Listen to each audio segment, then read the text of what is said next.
Hello, ma'am. Ako ngarang Tezpur dagi dilae ado Eigi Yumgi Houjik Oiriba status update taurise mo yumse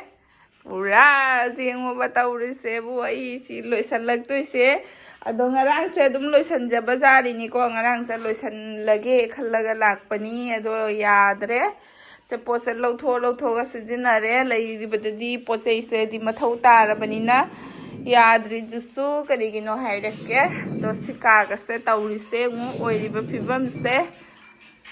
ura rifuji jumbani ko taurise duga sida chula se thangatle sida keno taure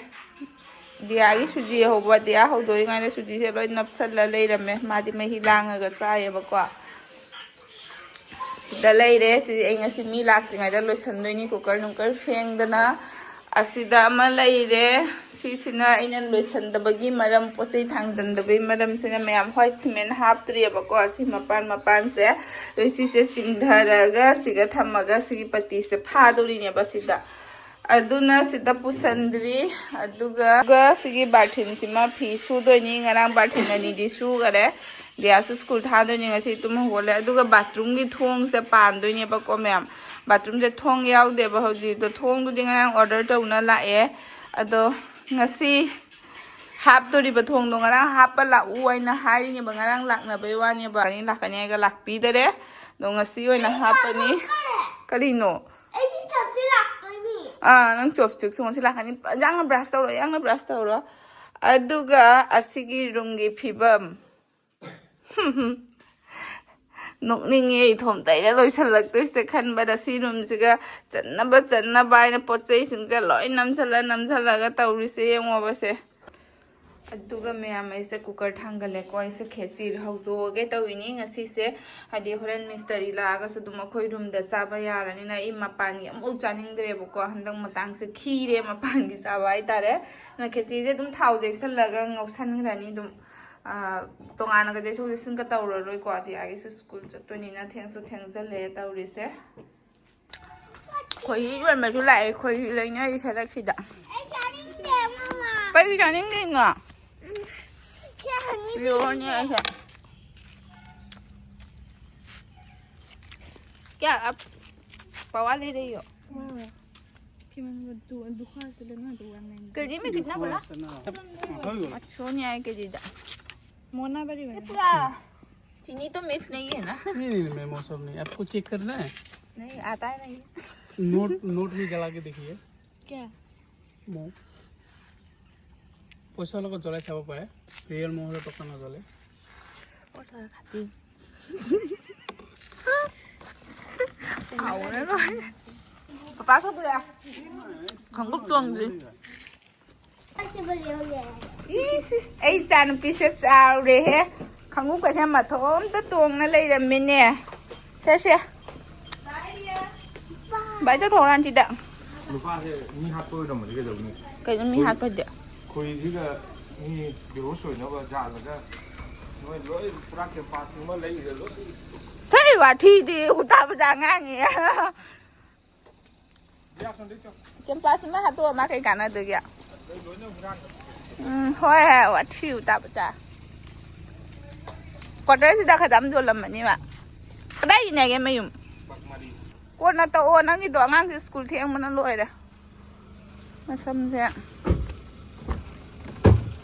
kakalo main kan ko hapa bani masam na mo ko lu ba do chole study su la me am Asumaina sendok na khatong na thamme phajana ai gi se te tho khatong na thamme ko ra to ti ma la aga semzarani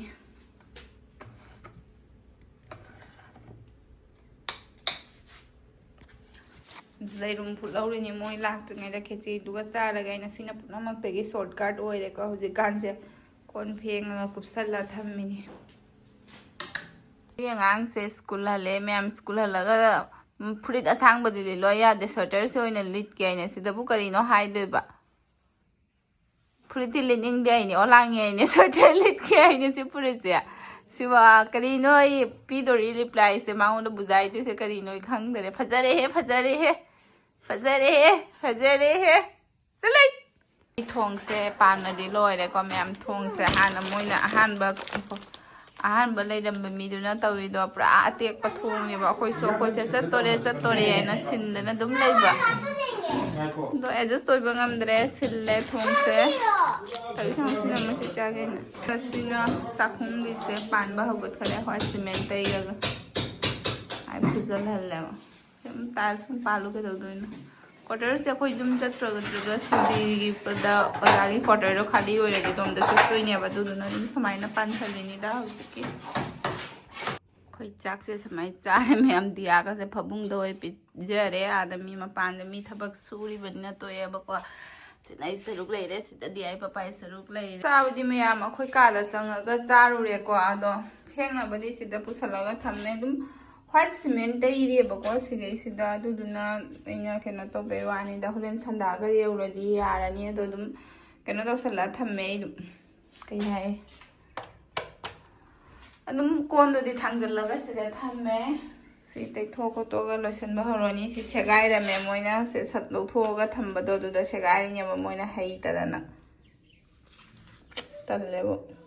moina hei tana tawini se sengdoi ngai da asigi rek ka se hi loina sarp hapa ga amtam phengdo gaurage phajana lau thok pade yaram ngani khoi jum dei du di lau thu ya ba do si se khong dare lau tho ro ge dum tai tho ge jamela mung taw ro roi ge ya ngang na thabak asukal lingai manung da magi chopstick order chopstick tagi sa ge aina ase order to handana se lae ngasi labo kai tayo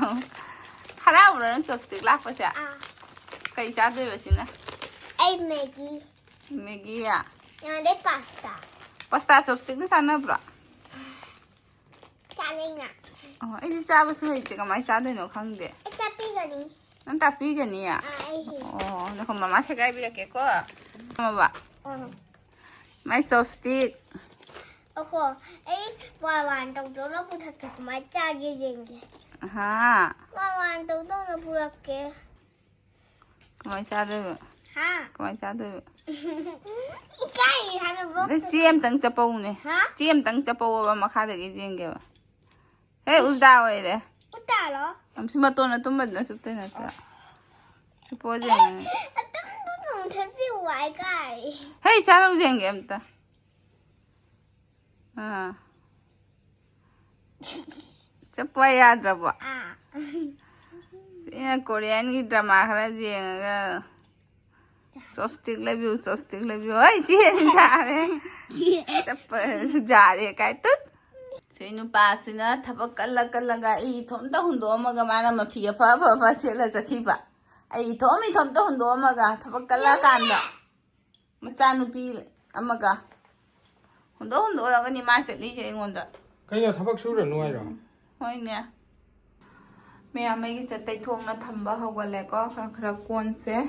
si se sap me hi nge ba ko isinga sap ga kyam nam ufuloi pul amon pa thuklai ma jeung daba kari kra se loi cham dhui nge ba sing se sa hale na me am aduga sap khara hapaga phi se saraga hai thaure kai kra samai to se loi koi ba asige lei ba dum thaure kai kra chu san na lei ba lei dana kwa ado loi ko khare samai na to bodagi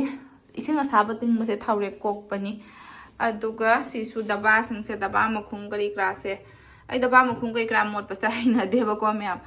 aduna idum akhoi mande nirames sai dana khoi di dom mande gi nirames ki sakhum sing do kotok to basigane ai daba sing se loi makhum sing se singa saba da phi tinga gane loi tai thok sari ni adu dumaina hojik su tai tho e nani na le khara sakhum se adu siga rek leiba sing daba gi rek sabji ki rek pusallatri adu mutai thoga pusalla ani sakhum se di mem almost loisan ba loi re eko सिसे फेंग गदब कोन खरा लई सि मथक त कोन half गदब खोट गदब लोय लोय रे सिदि थांजल लगदना पोस्ट याम बा मखा से तैथोगा थंगरे माई मागी थंबम थोकपा मखा से हाना फदना तैथुए बई तैसे कोन तै रसुवाइना अदुना पोचै सिंग थांदोरबिना सि कासिमु हांगी खरा हजु लोय संदोइनी सि कासिमु नोंगान बरा खंगदे सि लोयरक पदा मयाम से ꯑꯗꯨꯒ ꯁꯤ ꯇꯦꯕꯜꯁꯤꯁꯨ ꯂꯣꯏ ꯇꯩꯊꯣꯛ ꯈꯣꯠꯇꯣꯛꯅ ꯂꯣꯏꯔꯦ ꯃꯌꯥꯝ ꯗꯕꯥꯁꯤꯡꯁꯦ ꯂꯣꯏ ꯇꯩꯊꯣꯛꯏꯅꯤ ꯂꯣꯏꯅ ꯇꯩꯊꯣꯛ ꯈꯣꯠꯇꯣꯛꯅ ꯂꯣꯏꯔꯦ ꯇꯦꯕꯜꯁꯦ ꯍꯧꯖꯤꯛ ꯐꯃꯨꯡꯁꯦ ꯁꯦꯝꯃꯅꯤ ꯐꯃꯨꯡꯁꯦ ꯑꯃꯨꯛ ꯐꯖꯅ ꯇꯩꯊꯣꯛ ꯈꯣꯠꯇꯣꯛꯅ ꯇꯧꯔꯅꯤ ꯉꯁꯤ ꯊꯕꯛ ꯑꯩꯅꯕꯨ ꯊꯕꯛ ꯀꯜꯂꯕ ꯃꯥꯒꯤ क्लास ꯂꯩꯗ꯭ꯔꯣꯕꯅꯤ ꯃꯥꯒꯤ ꯃꯤꯇꯤꯡ ꯂꯩꯗ꯭ꯔꯣꯕꯅꯤ ꯊꯕꯛ ꯀꯟꯕ ꯅꯨꯃꯤꯠꯁꯤꯒ ꯄ꯭ꯔꯦꯛꯇꯤꯀꯦꯜꯒꯤ ꯀꯔꯤ ꯀꯔꯥ ꯃꯌꯥꯝ ꯂꯩꯌꯦꯅ ꯂꯥꯛꯄ ꯀꯨꯏꯗ꯭ꯔꯤꯀꯣ ꯑꯗꯣ ꯁꯤ ꯃꯇꯧꯁꯦ ꯎꯕꯗ ꯅꯨꯡꯗꯤ ꯅꯨꯡꯉꯥꯏꯇ꯭ꯔ ꯃꯥꯜꯂꯦ ꯃꯥ ꯖꯥꯎꯗꯤ ꯖꯥꯎꯕꯤꯔꯦ ꯂꯥꯛꯑꯒ ꯑꯩꯅꯕꯨ ꯊꯕꯛ ꯀꯜꯂꯕ ꯃꯥꯏ ꯀꯩꯅꯣꯝ ꯂꯩꯗ꯭ꯔꯣꯕꯅꯤ इमुंसिगी फिबमसे तौरीसे उमबसे सितोरकपा संदोरकपा मयामसिगी फिबमसे लोइरकपदनियबा कोक सादोइसे तल्लेदा जुमसे लई सेमबगी अवाबाइसे सिनी पुरा फाइनली लोइसनबा लोइरे मयाम हौजिकता वाखल शांति ओइरेको जुम चाइबा हाइसे वाखलसु केनोम तोयुको खोइदौ पंगसाउदो साउगलेबा चुमना वांगांगनारसु साउनिंगी तो लोइसनबा लोइरे Asumaina loisalae se loirakpadadi loire do Diya papastu laga wai tebibakadi yaure ko masu Asumaina loisale yare hojik wakhal santi oire aisini ma'am si loidringai gi kenom tawre saka duga sikasina Asumaina dum loisale mai mafamda pochei singdo loi thamgareba duna chaidare ado meyam sigi phi singse hayeng sunaba phi ni ko batin se channa bani ko namjalli se numit nini ka sangbra khangde subada khujam amni phi se parda ka se su ondhong na sudo khare ba si se aina lothok pa nungai ta dana ne ko asiga mapalam me ba han ba asigi parda se si se lothok ha na suduye ba ado sudok pa do siga hape siga palam ba du na hujik su gain se thadare asidi sudra pandra su kai de na ko meyam heng sura ga dung pan ba jai ba mung manung ni na aduga sikasna dum pochei chai ram ba meyam do lothok ra bani na hange ko pura Yon sengang se thaba kalingai phapung da dum sana laga like to laga thamma ba ma taw chong se Maggi sage chopstick nai na mapa ga iga thaba kalingai kan si da kanna ma su hai di ba ta ni phapung de gi do hojik loi ra bani na hobi ra ge ai nangi do chaning dare wa re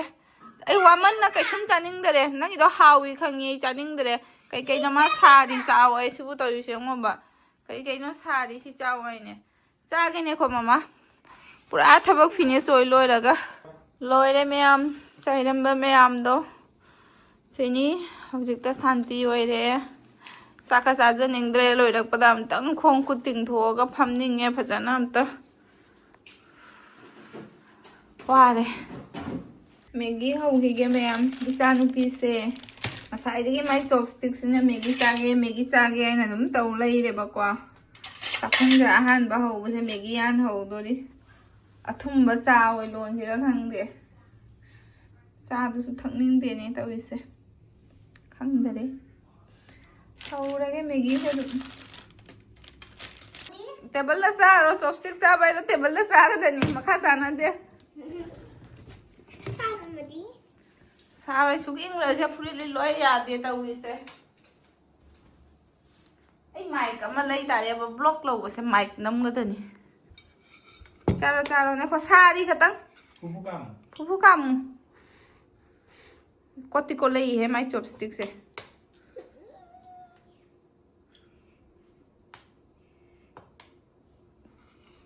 rao da ma sa ba ga khang dare papa gi tu khadi a gi tu khang ni na chopstick to tu khang na sem du ni na phu kam ai khulli ni se ke na for or ai for chopstick da sumai cha to yo khulli rao da sa ba ga khang dare hei ri ni cha ba lo nga mi my chopstick se rao dare cái mai đi thế ai kai à thấy cha rồi cái ra kìa cha rồi đốt từ bên đầu nó please mà thôi bị cha rồi tụi mình nào mẹ ai chai sẽ tăng hi vô dem cô lo papa cô là cái jeng jeng nó có lên nè lại nhau cái cô lên nhỉ Ôi ông cái con lấy nhà mày gì ạ?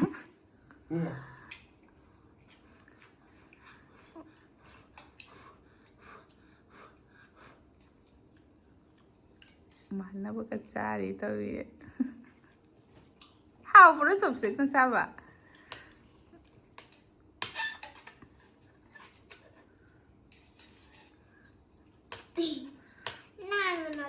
Nan mana loy dia?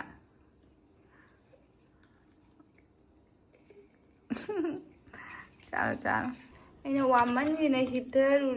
yang itu mai chopstick na cari la kari na cari na loi cha thong na lei me mai sa. Macha nang chamas na sabro chopstick na sabro. Ani mang na. Chopstick sina loi san bangam draba. Ani mang na cha. Chopstick na chaba hai taba male da. Ai na chopstick da na cha re. The last ito ay cha mo sa cha re. Oh, chopstick tu na kot pangam dare.